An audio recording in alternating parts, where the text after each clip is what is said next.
आज के मैच में किसने सोचा था कि केकेआर इस तरह से फ्यूज हो जाएगी कि मतलब वहां से उठ नहीं पाएगी। मतलब जो सेकेंड हाईएस्ट स्कोर बनाई हो 2024 में, मतलब इससे पहले एसआरएच ने बनाई है, उसके बाद केकेआर बनाई, और उसके बाद जाकर के आज चेन्नई के ग्राउंड पे वो जाकर के फुस हो जाएगी। किसी ने अनुमान भी नहीं लगाया था, क्योंकि सारे लोग का मानना था, प्रोडक्शन वाले का मानना था कि भाई केकेआर कंफर्म जीते, केकेआर कंफर्म जीते। भाई फेसबुक स्क्रॉल कर रहा था, वहां भी देख रहा था कि जो भी टारगेट दे रहा था 199, और उसके बाद जाकर केकेआर विन। हे मनुष्य, बाबा के दरबार में आओ तो घंटी बजा के आना। मतलब केकेआर पे अधिकतर लोग जो है ना, कल केकेआर पे एकदम पूरा तरह से अगर बेट वगैरह खेलते होंगे ना तो वो लगा दिए होंगे। लेकिन कल जो जडेजा और तुषार देशपांडे ने वापसी कराई ना कहीं शुरुआत में रन अच्छा बन गया था, 6 ओवर में 56 रन, मात्र 1 विकेट। लेकिन उसके बाद जो जितने भी बल्लेबाज आए ना केकेआर के, ऐसा लग रहा था भाई मैं नहीं चलने वाला, मतलब मेरे से नहीं होने वाला आज, क्योंकि ये पिच ही अलग है। मतलब वो फ्लैट वाला पिच अलग था, ये पिच अलग है। और कल जिस तरह से सारे केकेआर के प्लेयर ने फुस हुआ ना, मतलब फ्यूज की तरह, मतलब उड़ते चले गए। मतलब कोई भी बल्लेबाज नहीं था जो कि आकर के चेन्नई के गेंदबाजों का सामना कर सके। और चेन्नई के गेंदबाज इतने लाइन के साथ गेंदबाजी कल करते हुए दिखे कि मतलब कुछ का तो ऐसा हो गया कि भाई आईपीएल के बाद जो T20 वर्ल्ड कप होने वाला है ना, उसमें कंफर्म सीट हो गया। जैसे जडेजा, उनका तो कंफर्म हो गया है कि मतलब T20 वर्ल्ड कप में वो कंफर्म जाएंगे ऑलराउंडर की भूमिका में, क्योंकि जिस तरह से कल उन्होंने प्रदर्शन किया कंटिन्यू, मतलब 14 रन दे करके 4 ओवर में 3 विकेट निकाल करके, और शानदार एक कैच भी लपक करके, मतलब ये दिखा दिया कि भाई हमारे अंदर अभी सब कुछ है। अभी तो मेरा पीक टाइम है, अभी ही तो पीक टाइम है। एक टाइम था जब उसको बहुत सारा लोग क्रिटिसिज्म करते थे कि भाई चेन्नई वाले उसको ढो रहे हैं, चेन्नई का खिलाड़ी है इसलिए उसको मतलब बार बार इंडियन टीम में चांस मिल रहा है। और सही बात था, उस टाइम में बहुत चांस उनको इस तरह से मिला था कि जैसा लग रहा था उनसे अच्छा खिलाड़ी जो है ना रणजी में या फिर आईपीएल में बहुत प्रदर्शन कर रहा है, लेकिन उस टाइम में उनको ज़्यादा चांस मिल रहा था, क्योंकि वो उस टाइम में चेन्नई में थे और अश्विन और जडेजा को बहुत ही ज़्यादा कहीं ना कहीं टाइम दे रहे थे आईपीएल के। केकेआर की जो पूरी बैटिंग थी, वो पूरी बैटिंग जो है ना कल पावर हाउस की तरफ फ्यूज होते चले गई, तुषार देशपांडे और रविंद्र जडेजा के कारण। और आज जो चेन्नई सुपर किंग्स जो केकेआर के बीच जो हाई स्कोरिंग मुकाबले की उम्मीद थी, क्योंकि केकेआर के बल्लेबाज पिछले कुछ मैचों में ताबड़तोड़ अंदाज में बल्लेबाजी करके बड़ा स्कोर बनाते रहे थे, लेकिन कोलकाता नाइट राइडर्स का स्कोर तो पावर प्ले में बहुत ही ज़्यादा था, मतलब 56 पे 1 जहाँ पे स्कोर था।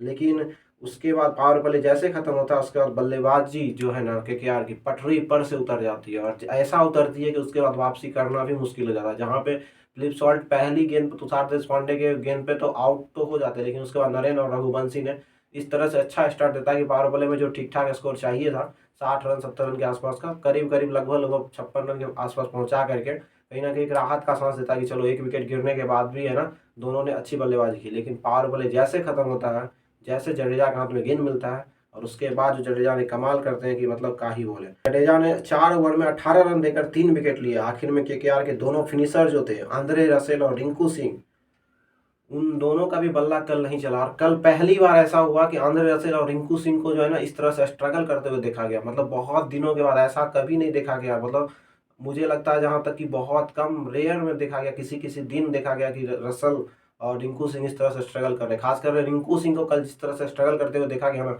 जैसे लग रहा है कि मतलब उनको है ना आज बल्लेबाजी करने का कोई मन ही नहीं है, पूरी तरह से स्ट्रगल कर रहे थे। तुषार देशपांडे, रसेल और रिंकू सिंह को आउट करके जो है ना मतलब 137 रन पर ही सिमट दी केकेआर को।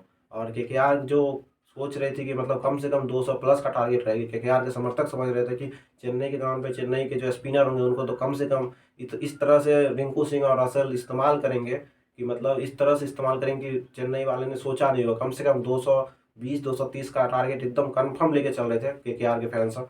लेकिन कल जिस तरह से एकदम वापसी की चेन्नई के खिलाड़ी ने, क्योंकि पिछला 2 मैच हार करके आ रहे थे, और दोनों मैच हारने के बाद कहीं ना कहीं ज़्यादा दबाव था कि चेन्नई पर, क्योंकि केकेआर पिछला मैच तो जीत करके आए थे, उनके ऊपर दबाव कम था। श्रेयस अय्यर, उनको कोई बताए यार बल्लेबाजी भी करनी है, रन भी बनानी है, मतलब इस तरह से बल्लेबाजी करे जैसा लग रहा है उनको T20 वर्ल्ड कप में जगह नहीं चाहिए, क्योंकि ऐसे भी वो कॉन्टैक्ट से बाहर है। इसलिए उनको उनका लगता है मन नहीं है कि भाई नहीं मुझे नहीं चाहिए, तुम इस बार किसी और खिलाड़ी को ही भेज दीजिए, क्योंकि कॉन्ट्रैक्ट लिस्ट में जब हम नहीं है तो मैं क्यों खेलूँ। क्योंकि जिस तरह से उनकी बल्लेबाजी हो रही है उस तरह से बल्लेबाजी के लिए वो जाने नहीं जाते, लंबे लंबे सिक्स लंबे लंबे हिट लगाने के लिए जाने जाते हैं। लेकिन कल जो उनका रन बना उसमें से लगता है 2 को तो फील्डर ने गलती करके उनको चौका दे दिया, वरना वो 4 भी जो है ना वो नहीं मिल सकता था अगर अच्छे फील्डर होते तो। एक बात और कि जैसे ऋतुराज गायकवाड़ का जो प्रदर्शन है ना, बिल्कुल मुझे लगता है कहीं ना कहीं खराब हो चुका है। जिस तरह से उनकी बल्लेबाजी जानी जाती थी, और कप्तान बनने के कारण कहीं ना कहीं वो लगता है दबाव में आ गया। ओपनर बल्लेबाज का जो टेक्निकल बल्लेबाजी के रूप में जाने जाते, बहुत ही टेक्निकल बल्लेबाज थे, और कोई भी ऐसा परिस्थिति नहीं था जहाँ पे उनका रन नहीं निकलता था चेन्नई की तरफ से। लेकिन इधर कुछ दिनों से जब से उनको कैप्टनसी मिली है तब से देख रहे हैं बहुत ज़्यादा दबाव में है।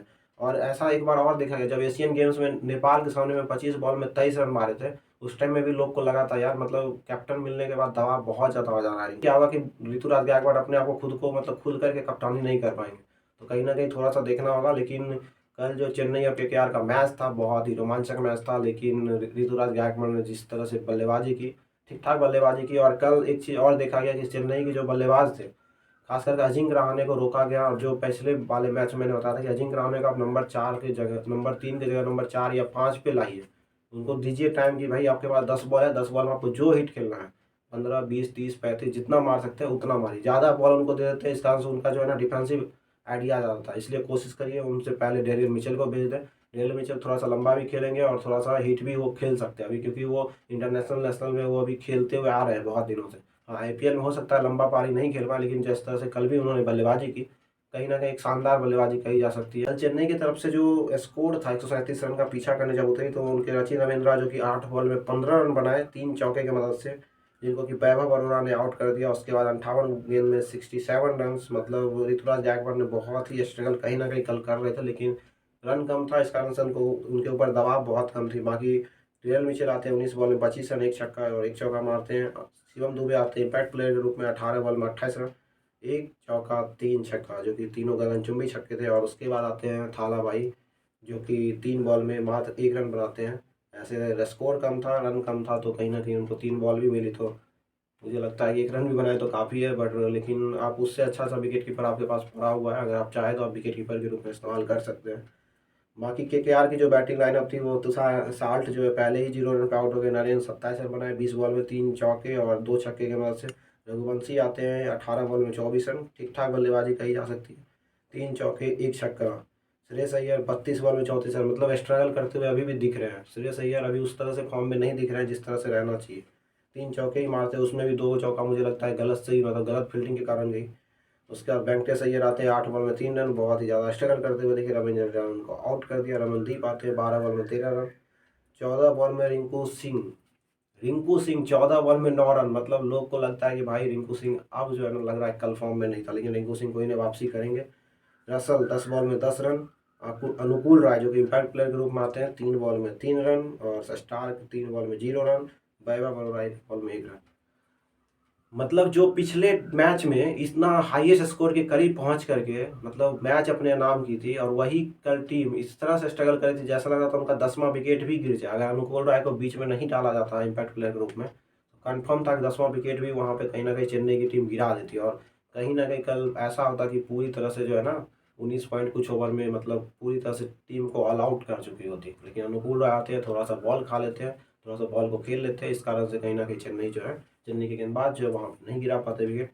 बाकी आपको कैसा लगा मैच का कल जो रवैया था, किस बल्लेबाज को कहाँ पे क्या सही जगह पे चेन्नई इस्तेमाल कर रही है, या फिर थोड़ी सी और कुछ बदलाव चाहिए, तो एक बार आप कमेंट करके बता सकते हैं। बाकी फिर मिलते हैं नए वीडियोज़ के साथ, नए मैच के साथ।